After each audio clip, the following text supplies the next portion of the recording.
Every age has had a different way of describing a woman who exists alone, rather than as part of a couple. Today, she might just call herself single.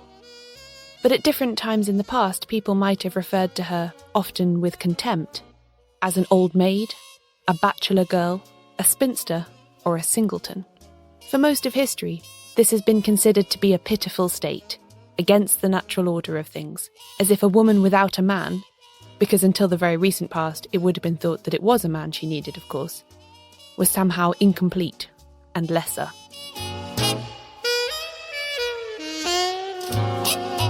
After the First World War, there was a great flowering of female independence as more women chose to live single lives. This change, and the backlash to it, is all there to be found in the murder mysteries of the period, if you just dig a little below the surface. From self-contained professional women like Mary Whittaker in Dorothy L. Sayers' Unnatural Death, to dear fluffy Miss Marple, there are a multitude of single women's lives to discover. But let's go back to the beginning. This particular story starts with the surplus women.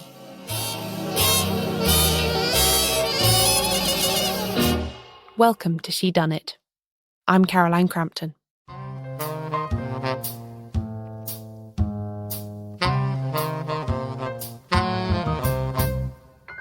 In 1921, the British government published the results of a census.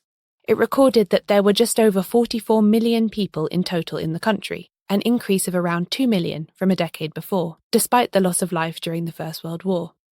The figure that attracted the most attention at the time, though, was a striking disparity between the numbers of men and women. For every 1,000 men, there were 1,100 women, or an excess that amounts to 1,906,284, as one newspaper put it at the time. At this point, the First World War had been over for 3 years. 700,000 British men had been killed. The casualties were disproportionately young, unmarried, and from the middle or upper classes. Another 250,000 people in the UK died in the global Spanish flu epidemic of 1918 and 1919. In the decades before the 1920s, there had also been campaigns luring young unmarried men to emigrate to British colonies like Australia and India, with the promises of far greater wealth and luxury than can be obtained by staying at home.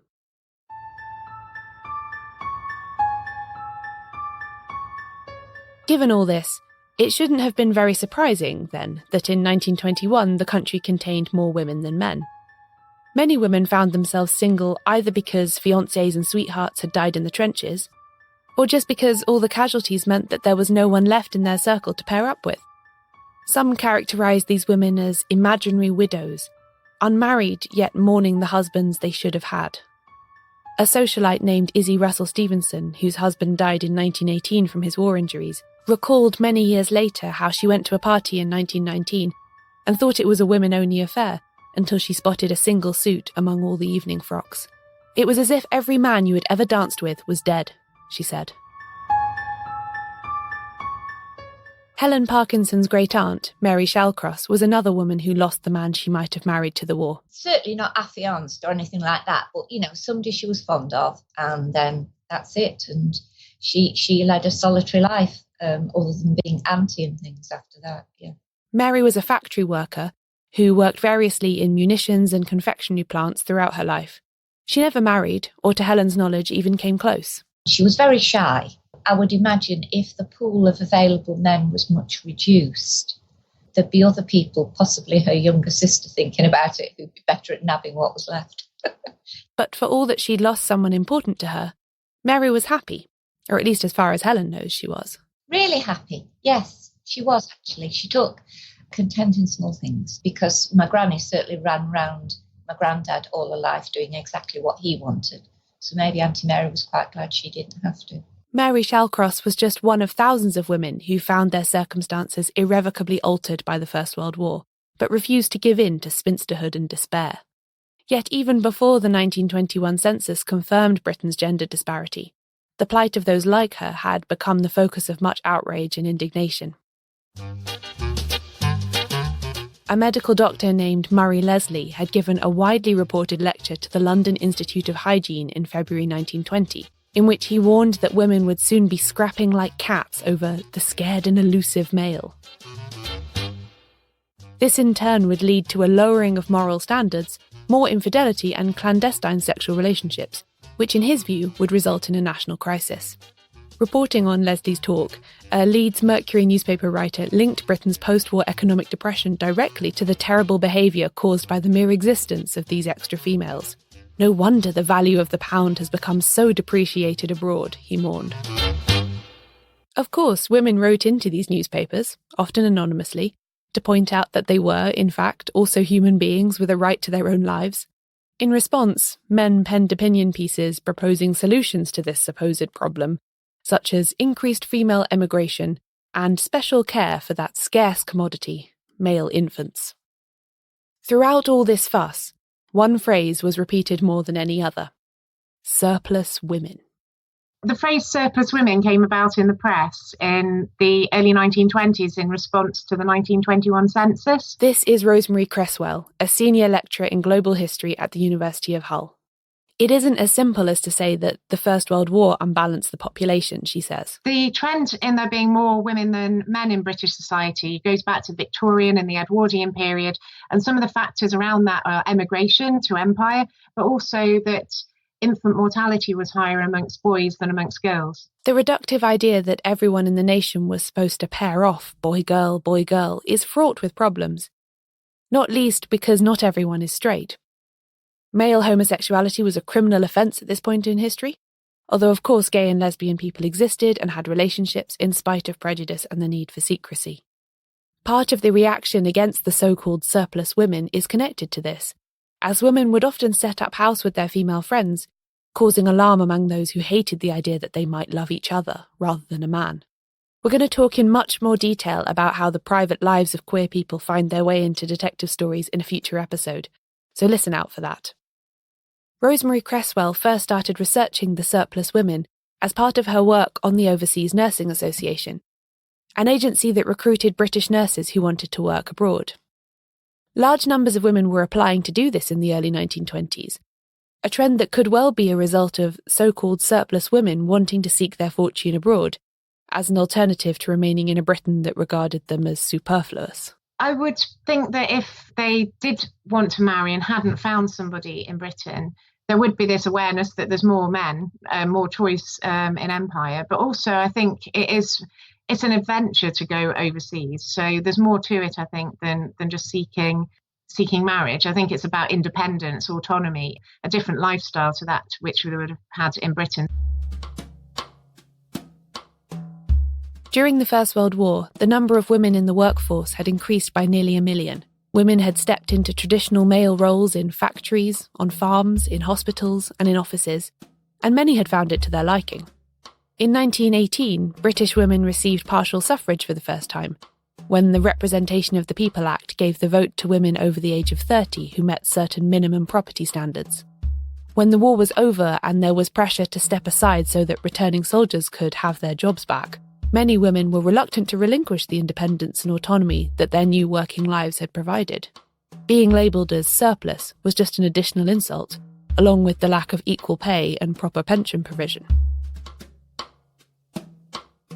There was an additional incentive for working women to remain single at this time, in the form of what was called a marriage bar. Here's Rosemary Cresswell again. So if you got married and you're a teacher, for example, then you would have to leave your job. This was a trend that started after the First World War because there were men coming back with demobilisation who needed employment. So there was much more emphasis that women could not work if they got married. So if people wanted a career, if they wanted to be a teacher and become a head teacher, if they wanted to be in nursing and become a matron and progress up, then it could be a choice not to get married. And in the civil service, it was the same as well. It was legal to do this at that time, to force women to resign their job if they married. In many cases, these marriage bars were informal, just an unspoken understanding that married women wouldn't work, as opposed to an actual rule or law. It worked, though. 90% of women gave up their jobs when they got married. If you were someone who wanted a career, therefore, it was in your interest to remain unattached. It's always been the case that women with any degree of power or autonomy have become objects to be feared or dismissed as unnatural. The scaremongering in the 1920s around the idea of surplus women only exacerbated this existing prejudice. There are plenty of examples from other literature of the time. Vera Brittain, for instance, who had lost her fiancé in the war, wrote a poem titled The Superfluous Woman, in which she described them as ghosts crying down the vistas of the years. Her friend Winifred Holtby, another post-war single woman with whom Brittain lived, wrote several novels with characters who struggled with the loneliness and futility of their lives. There are loads more works like this too, and together they suggest that Britain was stuffed full of maiden aunts, a tragic lost generation of British womanhood. This literary stereotype of the spinster is one manifestation of the ways in which independent women have been stigmatised down the years. Even as society has become more tolerant and fair, that caricature remains. So I know that we've tried to retrieve spinster as a word to try and sort of flip it on its head, but it still retains that kind of connotation of it's a pernicious kind of a word. It's a word that's hard to reclaim. This is Camilla Nelson, an Associate Professor of Writing at the University of Notre Dame, Australia. She's made a study of all the ways in which single women are portrayed in literature, and she's found that some of the most sympathetic and positive versions exist in the detective novels of the 1920s and 30s. What's wonderful about many of those stories, like Miss Marple or Miss Lemon or Miss Clemson, is that they're stories about women who are leading full and satisfying lives, who are working, who aren't reliant on men, who are characters in novels who aren't just a sort of a satellite of the male character or a conduit to their husband, and who are leading full lives which are separated or divorced from marriage and romance. In her 1927 novel Unnatural Death, Dorothy L. Sayers explicitly addresses this notion of the surplus women. In Chapter 3, which is entitled A Use for Spinsters, her aristocratic sleuth, Lord Peter Wimsey, invites his Scotland Yard chum Inspector Parker to visit a little flat in Pimlico with him, where there's a woman that Wimsey wants him to meet. Parker, surely a proxy for the 1920s reader here, immediately jumps to the conclusion that this is Wimsey's lower-class mistress, housed at a comfortable distance from the luxury of Piccadilly for his lordship's convenience. Sayers then pulls the rug out from under us by introducing the woman herself, a single middle-aged woman called Miss Clemson, who Wimsey is employing as a kind of private inquiry agent. She is my ears and tongue and especially my nose, he declares to his friend. Although Miss Clemson is very smart and sharp, she is also very good at giving the impression that she's merely a gossipy middle-aged lady. As a result, if Wimsey sends her into a delicate situation to ask questions, it doesn't arouse suspicion the way a man doing the same would. More than that, it's expected that she would be nosy. He's taking advantage of the way society looks down on her. It's like she's in permanent disguise. For Miss Clemson, being a spinster is a kind of superpower. Wimsey congratulates himself on having found this use for spinsters as stealthy private detectives. The nation should erect a statue to him, he says, with an inscription that reads, "To the man who made thousands of superfluous women happy without injury to their modesty or exertion to himself." In subsequent Sayers novels, like Strong Poison, Miss Clemson appears as the head of a bureau of surplus women, who are deployed by Wimsey in roles like secretaries, companions, nurses and governesses, in ways that will help solve his cases. What makes the novels of Dorothy L. Sayers stand out particularly in this regard, I think, is the wide variety of single woman characters she includes in her plots. They're not just maiden aunts or elderly companions, but academics, nurses, socialites and revolutionaries. Her spinsters are real people, beyond the negative stereotype of a shabby, grumpy old maid. Of course, the most famous mystery-solving spinster is Agatha Christie's Miss Marple. Like Miss Clemson, her status as a single woman means that everyone underestimates her, and confidences are shared with her that would never make their way to a male detective's ears. Here's Camilla Nelson again. I think that what makes Miss Marple a standout is that, she's pink cardigan on the outside, but she's got a mind like a steel trap. And the men in the books around her actually respect her. The policemen defer to her. The policemen can tell that she's a woman who's intelligent, who's rational, who's not hysterical, who doesn't imagine things, which makes her an interesting sort of quite a unique character, particularly for that period, where more usually a spinster character is a prattling character or is a sour or desiccated character. In creating Miss Marple, Christie turned all of the unfavourable assumptions about spinsters on their head. Miss Marple is very nosy and gossipy, and she is deeply interested in the lives of her servants and everyone in her village. But in these novels, that's a good thing. She cares about people and is empathetic. Again and again in the book, she finds the solution to the puzzle where nobody else does, because she pays attention to tiny domestic details like the toppings of a trifle, or how a curtain was hung. Because she's so involved in the village life of St Mary Mead, there's not much about human nature that she doesn't know. Both Sayers and Christie lived relatively unconventional lives for women of their period. In her 20s, Sayers had affairs with men she didn't marry, and even had a child out of wedlock.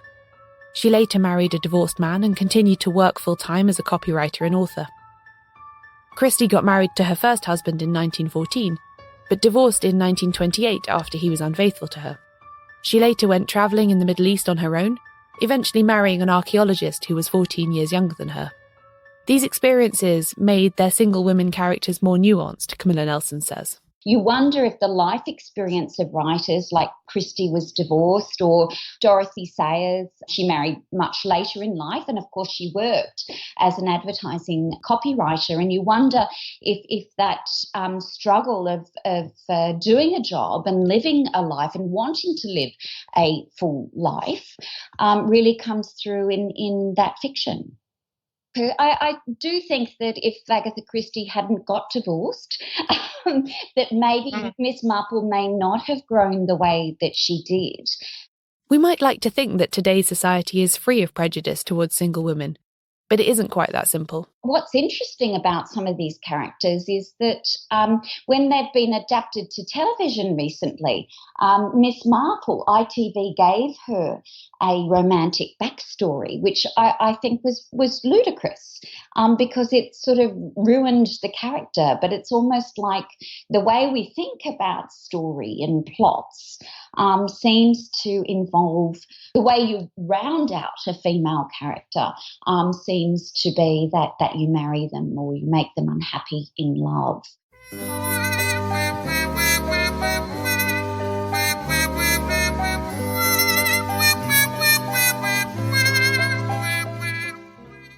We might not talk about surplus women anymore, but society still struggles sometimes with viewing single women as whole beings, independent and self-sufficient. Single friends of mine who have travelled in more remote parts of the world have told me that sometimes it's easier to wear a fake wedding ring than it is to face endless questions about their lack of a husband. Female celebrities are still asked about their lack of husband and children in a way that men rarely are.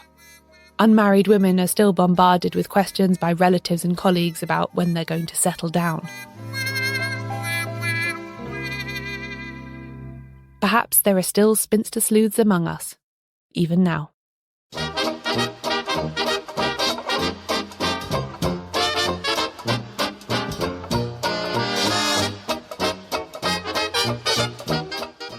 This episode of Shedunnit was written, narrated and produced by me, Caroline Crampton. My thanks to Rosemary Cresswell, Camilla Nelson and Helen Parkinson for their contributions. For more information about the subjects discussed and links to all the books mentioned, visit shedunnitshow.com/surpluswomen, where you can also find a full transcript. If you enjoy the podcast and you'd like to do me a good turn, consider telling a friend who likes mystery stories about it, whether that's in person or on social media. You could also tell a stranger by leaving a review on iTunes. I'll be back in 2 weeks' time with another episode, so make sure you're subscribed.